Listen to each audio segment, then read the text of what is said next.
Shalom, shalom, bien-aimés dans le Seigneur. Bonjour, bonsoir, là où vous vous trouvez, cela dépend. Nous voici encore à notre rendez-vous. Nous allons parler encore de la part du Seigneur dans notre émission, l'émission que vous aimez bien sûr. Le faire aiguise le faire. Tu sais, on veille, tu sais, on l'aime, tu sais. Et cela produit, vous savez, des intercelles, de l'énergie, du feu. Et le feu, quand il est question, c'est le feu du Saint-Esprit. Amen. Père, nous bénissons ton saint et glorieux nom. Nous te rendons grâce. Soit à l'aval et à l'amont de ce message, Seigneur. Parle à un homme, à une femme, à un homme de Dieu, une femme de Dieu. Parle à un peuple. Et que cette parole nous fasse du bien ce matin. Au nom de Jésus. Amen. Voilà. Que ce message te fasse beaucoup de bien. C'est ma prière. Beaucoup de bien. Beaucoup de bien parce que quand la parole vient, elle engrange toujours un miracle, un prodige. Donc que ce message te fasse du bien. La Bible dit, il envoya sa parole, comme ce matin il a envoyé sa parole, et sa parole les fit sortir de la fosse. Et ma prière c'est que quelqu'un qui est dans la fosse, qui est dans les tourments, qui est dans les inquiétudes, dans les soucis, puisse trouver solution, puisse sortir de là. Et je le crois, au nom de Jésus. Nous allons aborder ce matin, ce jour, l'un des plus grands thèmes de la Bible. Le plus grand de tous les thèmes de la Bible. Le plus grand de tous les thèmes du livre de Deutéronome, de Jean également. Et disons en un mot, de toute la Bible. L'un des plus grands thèmes. Et là, nous connaissons le verset, l'un des versets les plus puissants. C'est Jean 3,16. Dieu a tant aimé le monde qu'il a donné, mais il a tant aimé le monde. Regardez la dimension. La dimension, comme dit Paul, la longueur, la largeur, la hauteur, la profondeur de l'amour. Nous allons parler de l'amour. Parce qu'en fait, l'amour était au début de la création. L'amour a permis la création. L'amour a permis que l'homme et la femme se retrouvent ensemble et qu'ils soient une seule chair. L'amour a permis que des hommes et des femmes soient sauvés des catastrophes. L'amour a permis que des mariages qui allaient se disloquer puissent être réconciliés encore. L'amour a permis que des gens qui étaient déphasés, qui étaient désorientés, puissent retrouver leur train de vie. L'amour, c'est le plus grand thème. C'est l'amour qui a construit l'Église aujourd'hui. C'est l'amour qui continue à construire l'Église, continue à construire le monde. C'est l'amour. C'est le grand thème de Deutéronome. Dans Deutéronome 7-8, Deutéronome 10-15, c'est l'amour. Et ce matin, au cours d'un entretien que Jésus a eu avec ses disciples, et il a abordé ce thème de l'amour. Bien sûr que tous les prédicateurs, tous les hommes de Dieu de la Bible ont parlé de l'amour. Normalement, Paul, l'ex-criminel qui a parlé de l'amour. Regardez la profondeur, la puissance même de l'amour. L'ex-criminel, Paul, il a dit des choses extraordinaires sur l'amour dans 1 Corinthiens 13. 1 Corinthiens, c'est extraordinaire. L'ex-criminel, l'ex-malfaiteur, il a retrouvé l'amour. Et je le crois pour toi aujourd'hui. Celui qui m'écoute, qui me voit, je le crois. Toi qui es dans les tourments, toi qui es dans les profondeurs de la tristesse, tu peux retrouver l'amour. Toi qui veux, avec ton épouse, divorcer, vous pouvez retrouver l'amour. Toi qui veux quitter un ami, un parent, tu peux retrouver l'amour. L'amour est là. Elle ne périt jamais. Ne périt jamais l'amour. Et Salomon dit, les grandes eaux ne peuvent éteindre l'amour. Regardez un peu. Les grandes eaux ne peuvent éteindre l'amour. Ça dit qu'il y a un feu éternel, un feu puissant à l'intérieur de l'amour. Vous pouvez rassembler tous les pompiers du ciel. Tous les pompiers du ciel, rassemblez-les. Vous venez éteindre l'amour. L'amour qu'on appelle agapao, l'amour divin, profond, sincère, ne peut pas s'éteindre, c'est pas possible. Et c'est cela qui devait conduire ta vie aujourd'hui, mon frère, ma soeur. C'est l'amour. Pardonner, c'est l'amour. Aller travailler, c'est l'amour. Aller à l'église, il faut l'amour. Pour tout ce que nous faisons sur cette terre, nous avons besoin d'amour. Alléluia. Et au cours donc de l'entretien, le Seigneur a résumé ce commandement en citant le premier et le plus grand. Il dit, le premier et le plus grand commandement, à savoir, c'est l'amour. Matthieu 22, 34 à 40. Maître, quel est le plus grand commandement de la loi? Jésus lui répondit, tu aimeras le Seigneur ton Dieu de tout ton cœur, de toute ton âme et de toute ta pensée. C'est le premier, le plus grand commandement. Et voici le deuxième qui lui est semblable. Tu aimeras le Seigneur, tu aimeras ton prochain comme toi-même. Marc 12, 28, 34. On parle toujours, on tourne autour de l'amour. Il a dit plus loin à ses disciples, si vous demeurez en moi et que mes paroles demeurent en vous, demandez ce que vous voudrez et cela vous sera accordé.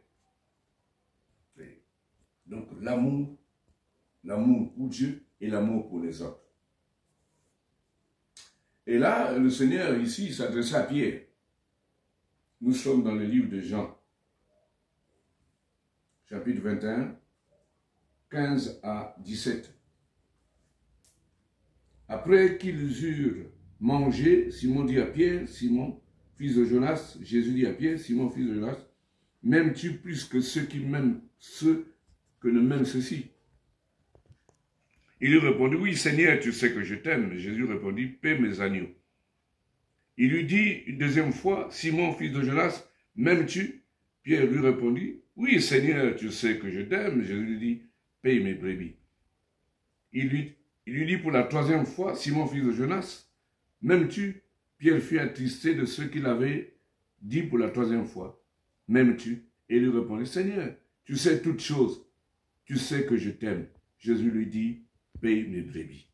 Amen. Donc, la première des choses dans cet entretien, dans ce test, comme un prof qui fait l'interrogation,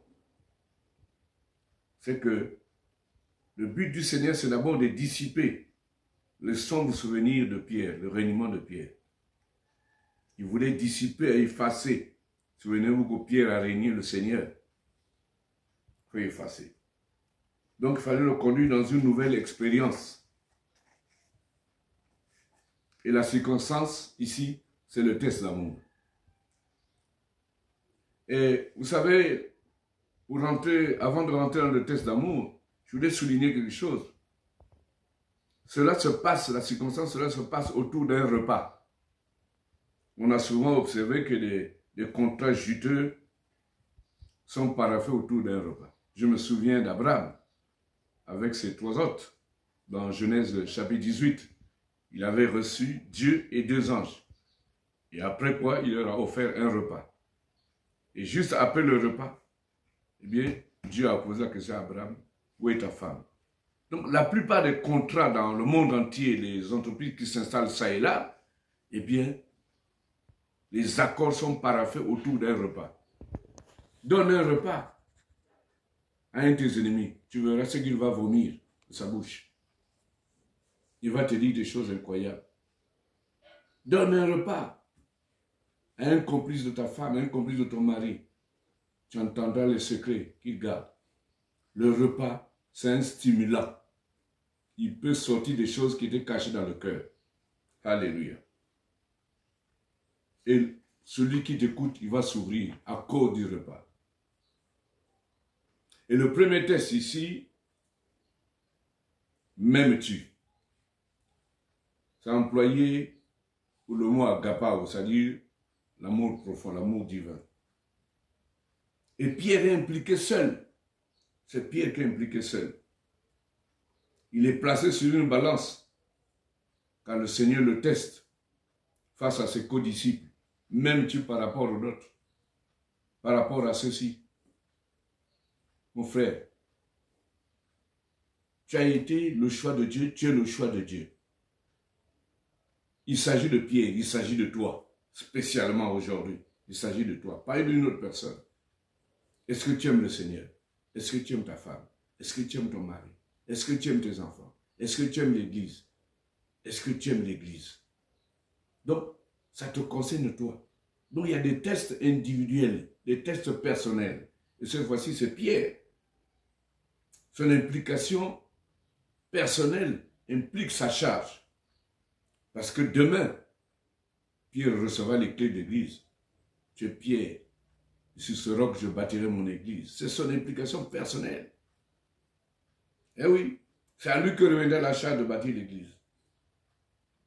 Comme ce fut la charge d'Abraham de porter la promesse dans Genèse 12, 1.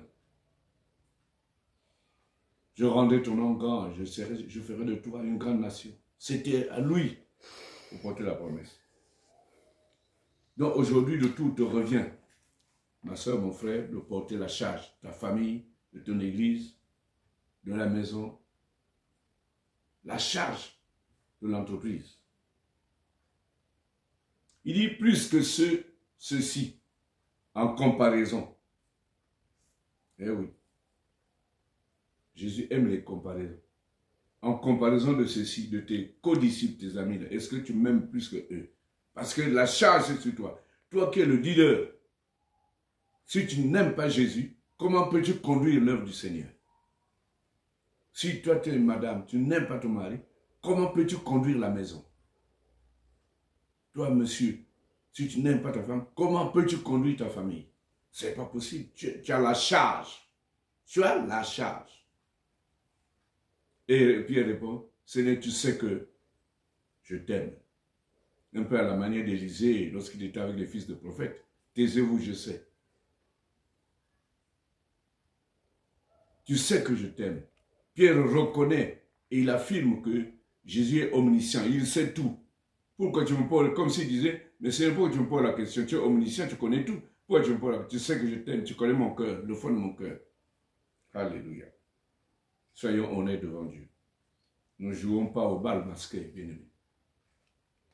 Et la deuxième, il dit, et le vrai test, il dit, paie mes agneaux. Paie mes agneaux. L'agneau, c'est l'animal de sacrifice. Il faut paître les agneaux. Il faut immoler l'agneau. L'agneau saint des défaut symbolise Jésus lui-même, sa pureté, sa douceur. Il faut conduire l'Église dans la douceur, dans la pureté, dans l'acceptation héroïque de la souffrance. Paye mes agneaux. Et ça a raison d'ailleurs qu'on appelle Jésus l'agneau de Dieu qui ôte le péché du monde. Voilà la première chose que je voulais parler pour le premier test. La semaine prochaine, nous allons continuer avec le deuxième test et le troisième test. Je voulais résumer pour toi et pour moi, pour nous tous, nous devons aimer le Seigneur. Dieu a besoin de son amour véritable, agapao. Parce qu'il y a trop d'hypocrites dans nos églises, dans nos maisons, dans nos familles. Trop. Nous devons éradiquer l'hypocrisie. Le ministère de l'hypocrisie ne doit pas avoir lieu dans l'église, dans la famille, dans le quartier, dans l'entreprise. M'aimes-tu? Pose la question à ton mari ou à ta femme, toi qui m'écoutes, m'aimes-tu? Pose la question à ton enfant, m'aimes-tu? Et après sa réponse, donne-lui un test. Amen. Amen. Amen. Que Dieu vous bénisse pour ce test de ce vendredi. Vendredi prochain, nous aurons encore le deuxième test. Et Dieu nous aidera à réussir nos tests. Au nom de Jésus. Amen. Père, bénis cet homme, cette femme, pour avoir écouté ton message d'amour. Lui qui traverse des périodes de haine, de jalousie, de difficulté vis-à-vis de ses proches. Que ton amour vienne envahir sa vie et qu'il vive une vie de bénédiction dans le nom de Jésus. Amen. Amen. Amen.